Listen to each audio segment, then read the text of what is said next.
الحمدللہ رب العالمین والصلاة والسلام علی سید الانبیاء والمرسلین اما بعد فاعوذ باللہ من الشیطان الرجیم بسم اللہ الرحمن الرحیم۔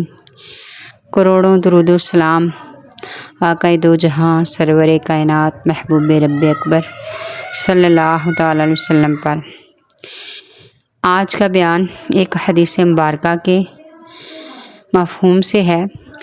فرمان آقا صلی اللہ تعالی وسلم ہے، الدعاء سلاح المؤمن، یعنی دعا مومن کا ہتھیار ہے۔ سبحان اللہ، دعا مومن کا ہتھیار ہے۔ مومن کا اصل ہتھیار نہ تلوار ہے، نہ بندوق ہے، نہ مال و دولت اور نہ ہی دنیاوی طاقت، بلکہ مومن کا سب سے بڑا ہتھیار دعا ہے۔ دعا وہ قوت ہے، دعا ایسی طاقت ہے جو زمین سے عرش تک پہنچتی ہے۔ سبحان اللہ، جو بے بس کو طاقت دیتی ہے، جو غم زدہ دل کو سکون عطا کرتی ہے، اور جو ناممکن کو ممکن بنا دیتی ہے۔ سبحان اللہ، جو ناممکن کو ممکن بنا دیتی ہے۔ یہی ہتھیار جس کے ذریعے بندہ ہر مشکل کا، ہر پریشانی کا، ہر مصیبت کا مقابلہ کر سکتا ہے۔ یہی وہ ہتھیار ہے جو مصیبتوں کو رحمتوں میں بدل دیتا ہے، جو پریشانیوں کو حل میں بدل دیتا ہے، اور جو مشکلات کو حل میں بدل دیتا ہے۔ سبحان اللہ، یہ اللہ کریم کا کرم ہوتا ہے، اپنے بندوں پر فضل ہوتا ہے۔ یہ وہ ہتھیار ہے جیسے کوئی ہتھیار دشمن کے خلاف حفاظت اور طاقت کا ذریعہ ہوتا ہے، ویسے ہی دعا مومن کو روحانی طاقت دیتی ہے۔ دعا مسلمان کے دل کو سکون دیتی ہے۔ دعا انسان کے دل کا تحفظ ہے، اس کی حفاظت کرتی ہے۔ مومن کے اس ہتھیار جو دعا ہے، اس کی کتنی خصوصیات ہیں۔ دعا مشکلات سے نجات کا ذریعہ ہے۔ ایمان سب سے بڑی طاقت ہے۔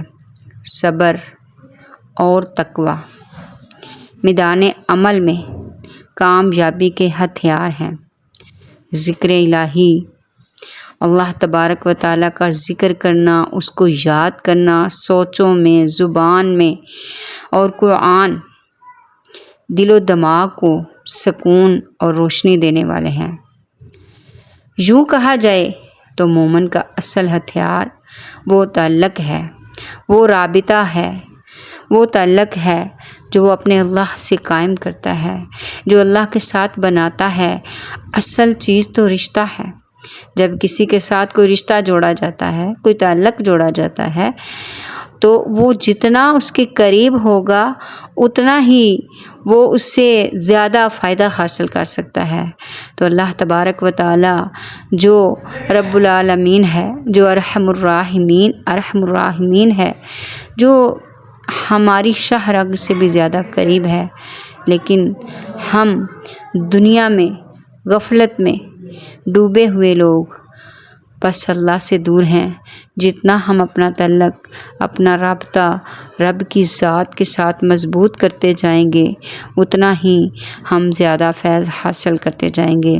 اللہ تبارک و تعالی خود قرآن پاک میں ارشاد فرماتا ہے، ادعونی استجب لکم، مجھے پکارو میں تمہاری دعا کو سنوں گا، مجھے پکارو میں تمہاری دعا کو سنوں گا۔ اگر ہم تنہا ہوں تو، اکیلے ہوں، دعا ہمارا سہارا ہے۔ اگر ہم غمگین ہوں تو دعا ہماری دعا ہے۔ اگر دشمن ہم پر غالب آ جائے، کسی مصیبت میں پھنس جائیں، کوئی ہم پر حملہ آور ہو جائے، تو دعا ہماری ڈھال ہے۔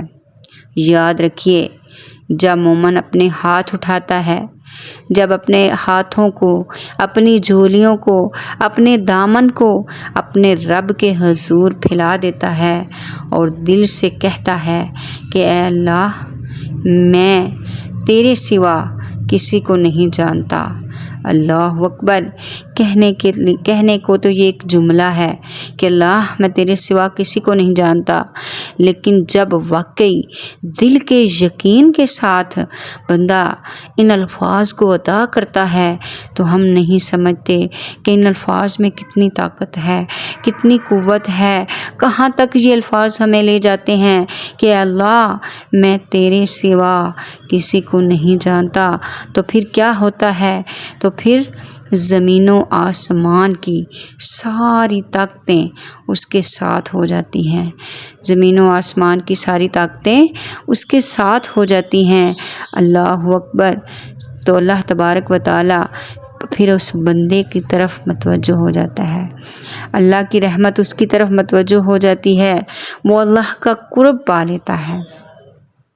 احادیث مبارکہ اور بزرگان دین کے اقوال میں بار بار یہ بات واضح کی گئی ہے کہ مومن اپنی کمزوریوں، مشکلات اور دشمنوں کے مقابلے میں سب سے پہلے اللہ تعالیٰ کی طرف رجوع کرتا ہے۔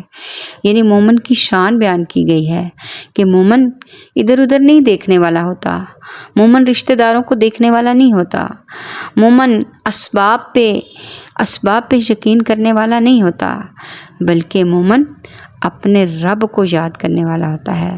مومن کا سب سے قیمتی اور مضبوط ہتھیار دعا ہے، مضبوط ہتھیار دعا ہے۔ اللہ اکبر۔ دعا سے بدل جاتے ہیں زمانوں کے فیصلے۔ اللہ اکبر۔ دعا تقدیر کو بدل سکتی ہے نا، بندے کی تقدیر میں جو لکھا ہوتا ہے اس کو بھی بدل سکتی ہے۔ تو شاعر کہتا ہے کہ دعا سے بدل جاتے ہیں زمانوں کے فیصلے، یہی ہے مومن کی اصل طاقت، یہی اس کا سہارا ہے۔ یہی ہے مومن کی اصل طاقت، یہی اس کا سہارا ہے۔ سبحان اللہ۔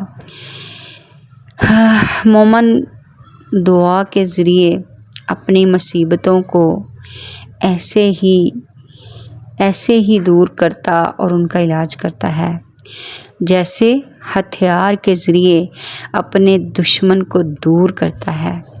مومن کی دعا کے ساتھ مصیبتوں کی 3 صورتیں ہیں۔ نمبر 1، دعا مصیبت سے زیادہ مضبوط ہوتی ہے، تو دعا مصیبت کو دور کر دیتی ہے۔ نمبر 2، اگر دعا مصیبت سے کمزور ہوتی ہے تو مصیبت بندے کو پہنچ جاتی ہے، لیکن کبھی دعا کی برکت سے مصیبت کی شدت کم ہو جاتی ہے۔ اور پھر نمبر 3، دعا اور مصیبت دونوں آپس میں جھگڑا کرتی ہیں، تو ان میں سے ہر ایک دوسرے کو روک دیتی ہے۔ اللہ پاک کے پیارے نبی صلی اللہ تعالی وسلم نے دعا کو ہتھیار کے قائم مقام فرما کر اس بات کو ظاہر فرما دیا کہ ہتھیار کا فائدہ صرف دھار کے تیز ہونے ہی سے نہیں ہوتا، بلکہ اس کا اثر کرنا اور اس کے استعمال کرنے والے پر بھی موقوف ہوتا ہے۔ جب ہتھیار مکمل ہو، اس میں کوئی خرابی نہ ہو اور وار کرنے والا مضبوط ہو اور کوئی رکاوٹ نہ ہو تو اس سے دشمن پر غلبہ حاصل ہو جاتا ہے۔ لیکن اگر اسی طرح ان 3 میں سے کوئی ایک چیز بھی نہ ہو تو اثر کم ہو جاتا ہے۔ اسی طرح اگر دعا کرنے والا مکمل توجہ سے دعا نہ کرے یا قبولیت میں کوئی رکاوٹ ہو تو دعا کا اثر ظاہر نہیں ہوتا، اور جب خود دعا ہی درست نہ ہو اور دعا مانگنے والا توجہ سے دعا نہ مانگے یا پھر دعا کے قبول ہونے سے کوئی اور رکاوٹ پائی جائے تو دعا کی قبولیت کا اثر ظاہر نہیں ہوتا۔ دعا کی قبولیت کا اثر ظاہر نہیں ہوتا۔ دعا کی قبولیت کی اصل وجہ جو ہے وہ پوری توجہ ہے۔ اللہ پاک سے دعا کرنی چاہیے کہ اللہ ہمیں ہمیشہ اس ہتھیار کو مضبوطی سے تھامنے کی توفیق عطا فرما۔ اللہ ہماری مشکلات کو حل فرما۔ اللہ ہمیں دعا مانگنے کا طریقہ سکھا۔ اللہ ہمیں اپنے ساتھ جڑے رہنے کی توفیق عطا فرما۔ اللہ ہماری تمام مشکلات کو آسان فرما۔ بندہ تو گناہ گار ہیں، تو رحمان ہے مولا، بندے پہ کرم کرنا تیری شان ہے مولا۔